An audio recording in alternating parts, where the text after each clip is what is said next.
এয়া নদীৰ কাষত থকা মানুহৰ মানে বহুত চিন্তা হৈ যায় নহয় জানো। নদীৰ কাষত থকা মানুহবিলাকে গম পায় বাৰিষা মানে কেনেকুৱা কি মনত চিন্তা আহে, যিহেতু নদীখন বহাৰ লগে লগে আৰু চিন্তা হৈ যায়। এয়া এতিয়াতো গম পাইছে নহয় কেনেকুৱা কি চলি আছে মানে আৰু পৰিস্থিতি। সকলোলৈকে নমস্কাৰ জনাই মই মিনি ব্লগ এটা লৈ আহিলোঁ আপোনালোকৰ মাজলৈ। এয়া কালি কৰা ভিডিঅ' আছিলে। এয়া ঠাইডোখৰ হৈছে ইয়াৰ গৰুসুঁতি হয়, নিতাই পুখুৰী ঢিঙাগাঁও দূৰচিগা মানে পাৰ হৈ আৰু ঢিঙাগাঁও গৰুসুঁতি পায়। তাতে মানে মঠাৰি অলপ কণ্ডিশ্যনটো বেয়া আছিলে, কালি হয়, কালি বেয়া আছিলে মানে তাই অলপ মঠাৰি চাবৰ কাৰণে গৈছিলোঁ। পুং ফুটিছিলে বাৰু, পুং ফুটা তাতো মাটি বস্তা দি মানে তেওঁলোকে ঠিক কৰিলে। আৰু তাৰপিছত ইফালে নদীৰ ছাইডত কাষতো মানে বস্তা জিঅ' বেগ বস্তা দি মানে বিভাগৰ মানুহবিলাকে কাম লাগি আছিল। তাকে অলপ চাই আহিলোঁ কেনেকুৱা কি অৱস্থা হৈ আছিল মানে। তাৰপিছত আজি গম পাইছোঁ বাৰু, আজি ভালেই হৈছে বুলি কৈছে, ঠিকে আছে, পানীটো শুকাইছে। এইবিলাক দেখিছে ন মানুহে এয়া বস্তাত এইটো বালি ভৰাই মানে ভৰাই ইয়াৰ নদীত দি দিছে আৰু বান্ধৰ কাৰণে, যিহেতু মঠাৰি খহি নাহিবৰ কাৰণে। এইবিলাক আমি গৈছিলোঁ কেইবাজনীও, এইবিলাক এয়া লগত যোৱা দুগৰাকীমান।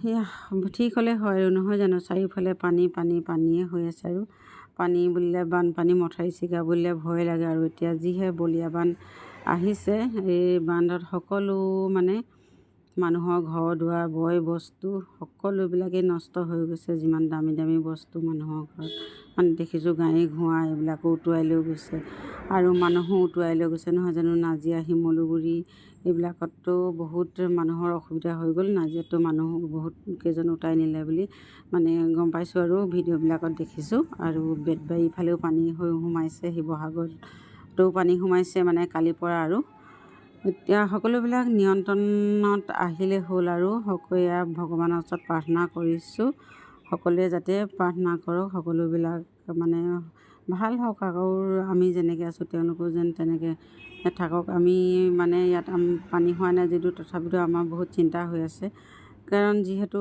আমাৰ নিচিনাই মানুহ তেওঁলোকো নহয় জানো।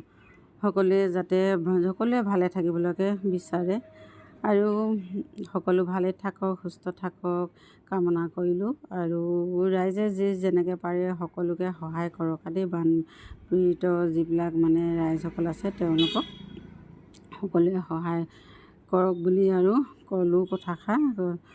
যেনেকৈ পায় আৰু তেনেকৈয়ে কৰিব লাগিব নহয় জানো।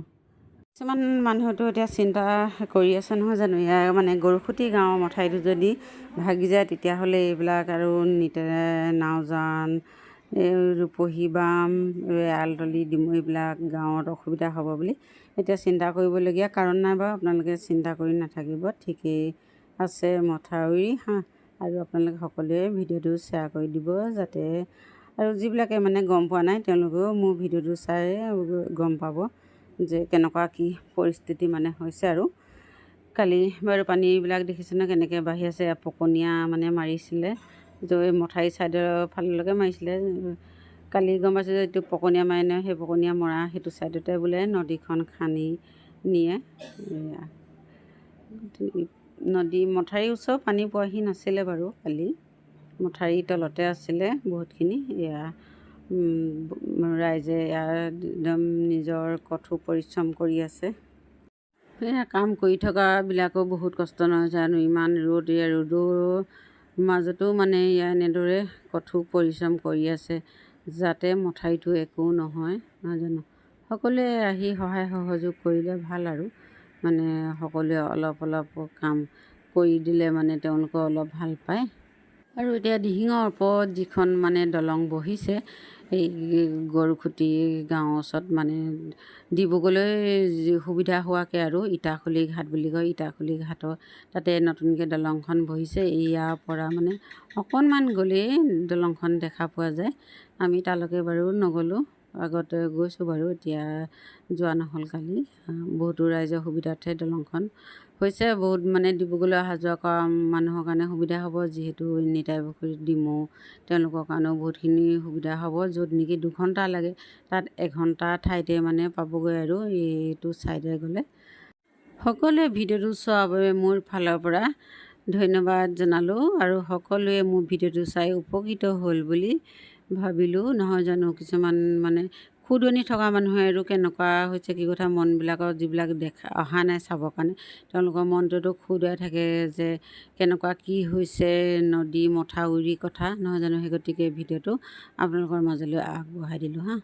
আৰু এতিয়ালৈ আহিছোঁ বাই, আকৌ লগ পাম পুনৰ আপোনালোকক নতুন ব্লগ এটাত হা।